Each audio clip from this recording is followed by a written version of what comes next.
no solamente es una red Trans-Europe Halls, es también un tejido que sostiene a los centros, que les ayuda, y creo que eso es muy importante, la vinculación. We share the same vision and the same kind of structures in an old industrial building, reused in a cultural way. What you share is, of course, the passion for your work. Everybody is very passionate. For me, which is very important to be part of this network, we're quite a family, in fact. Our center started 17 years ago. The center started by the citizens 26 years ago. We started in the 1970s already. Bucket started in 1998. Actually, we just started now. So the main question is how can we have a positive impact on the gentrification process that we are facing. The socioeconomic issues in Europe are quite hard. Paris and various regions now, it's also a very challenging area because of the ghettos, because of the problems concerning police, transformation, mainstream economy, social economy. Our role as artistic organizations is to facilitate and to find new and clever solutions to face that, because it's the only way to put transformation inside.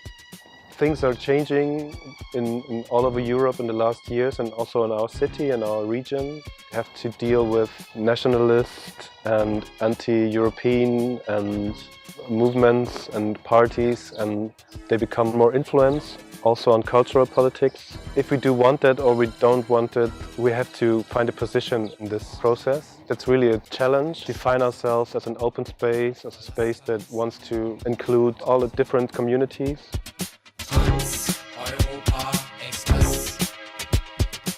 And why we did that? First, because we discovered that in so many different cities in Europe, artists, cultural actors, social activists were looking for spaces, abandoned industrial or commercial spaces. And I think it's extremely strong that we have this solidarity facing on local, regional, national, this kind of new populism of quite conservative point of view. And for me it was like a dream to rethink how culture has an influence, an impact on society. How can we revisit industrial buildings? How can we give a second life to this specific historical moment of Europe? And I think culture centers now in the moment in Europe and beyond has really a big challenge for being part of a social process and the political process. So I think it's really, we have to be really into society and to work into society with culture.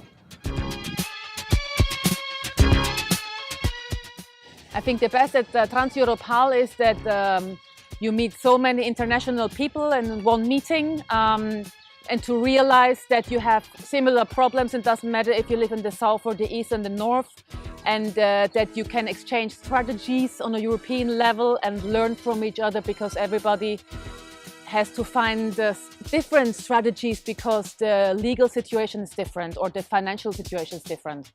And that's a very rich thing we have here.